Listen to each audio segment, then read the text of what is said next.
What's up, everybody, in YouTube?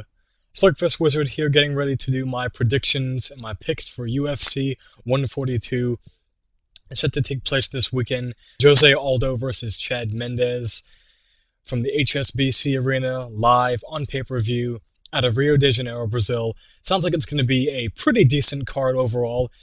Although, however, I don't see this card doing that particular, that many pay-per-view buy rates as of right now, given the market and the casual fans that will probably check this out.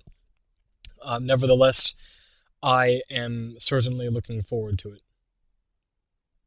So, okay.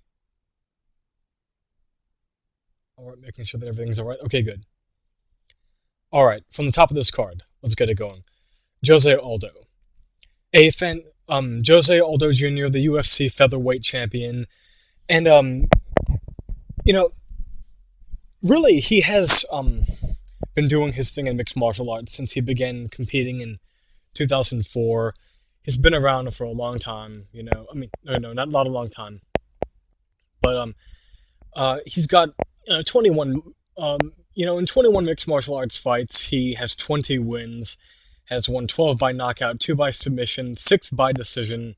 2 of those were in the UFC when he beat Mark Hominick in his debut and Kenny Florian, both in decisions. And he's been, back in the WEC, as I said before, he really looked like the man at 145 pounds. And even though he has been winning, and back in the WEC, he was smashing people, he finished and knocked out every single guy that the WEC put in front of him, except for Uriah Faber.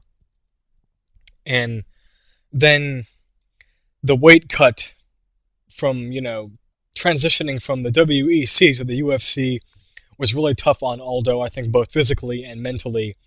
And even though he certainly has the skill set, from his fast, powerful striking to his defensive wrestling and his slick black belt jiu-jitsu from Black House, he certainly is capable of beating any top fighter in the world.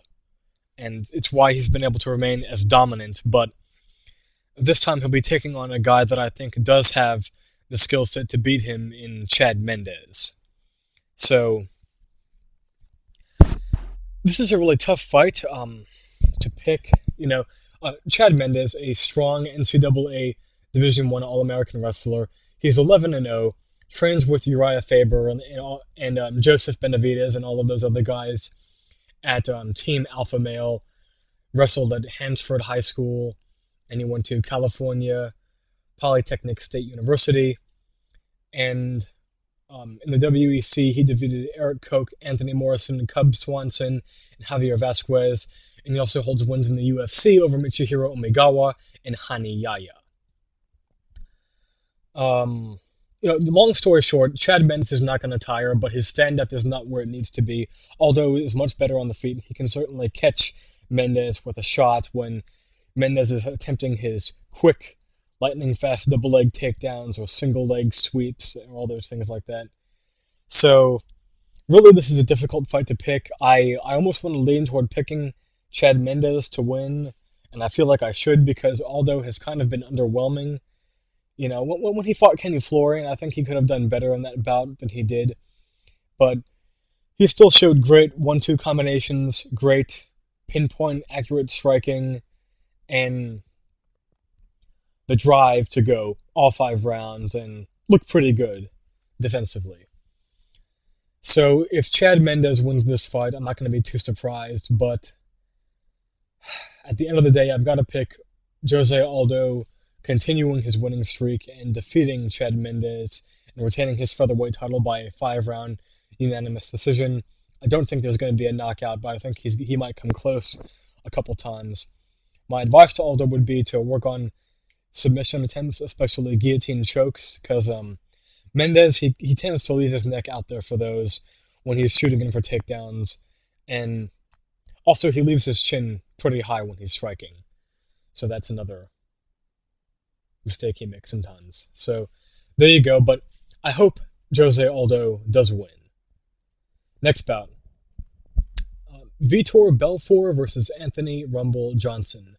There are a lot of close fights on this card, and out of all of them, this is pretty much number one on that list. This is very close fight to pick. Both of these guys are capable of defeating the other. I have no idea really what is going to happen in this about or how Anthony Rumble Johnson is going to do, making his middleweight debut here, taking on a guy with so much experience and so much, um, so much MMA baggage as the former light heavyweight champion Vitor Belfort. Although he really didn't earn the UFC light heavyweight belt when he took it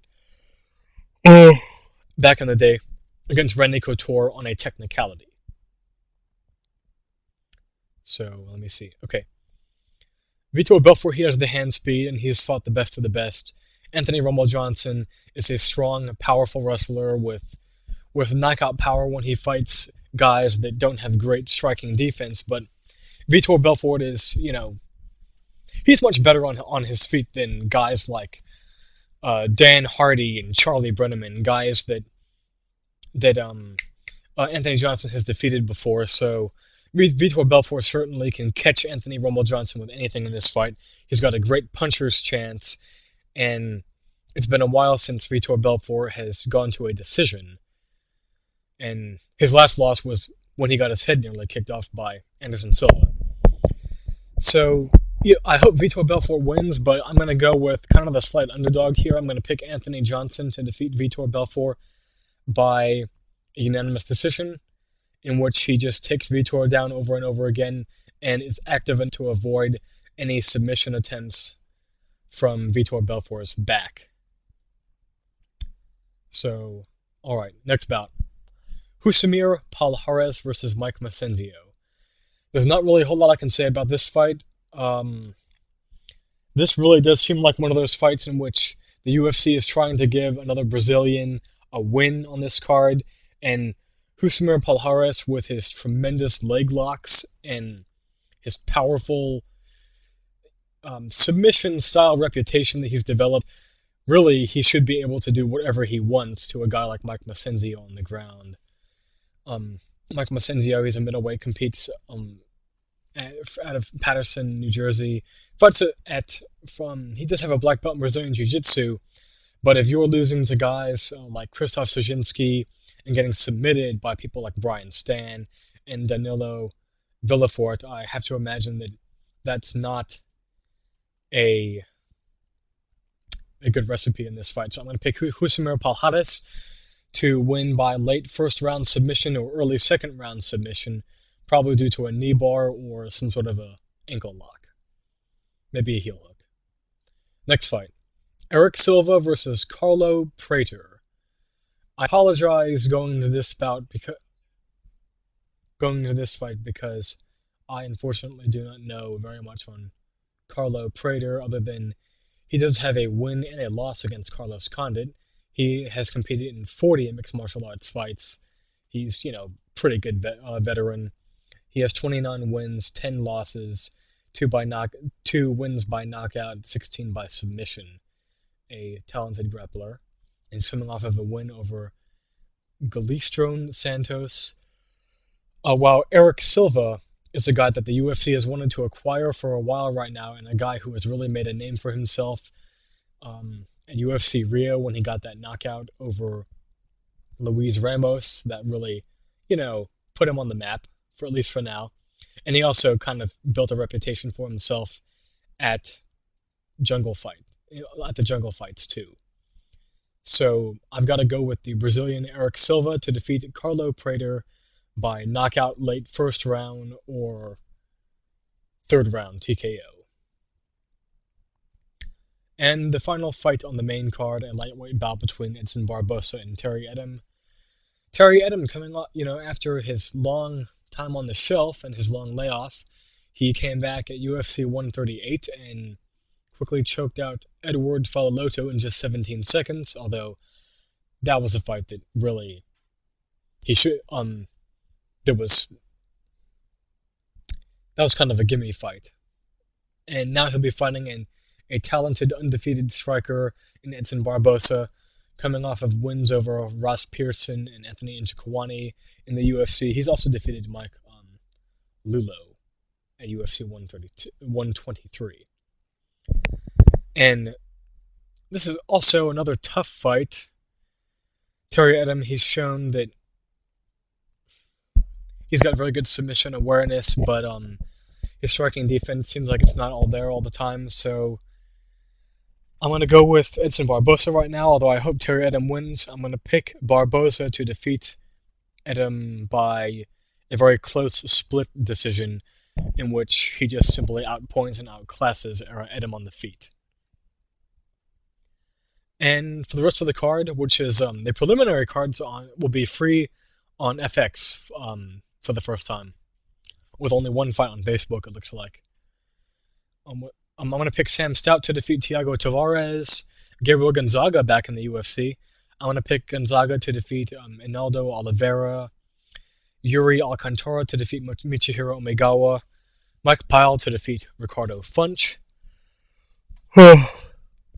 And I'm going to pick Antonio Carvalho to defeat Felipe Martinez. So those are my picks for UFC 142, Aldo versus Mendes. Enjoy the show. Keep it real, guys. Next week we've got maybe next week on FX we've got Gallard versus Miller. Should be a fun card. That's it for right now. Slugfest Wizard signing off.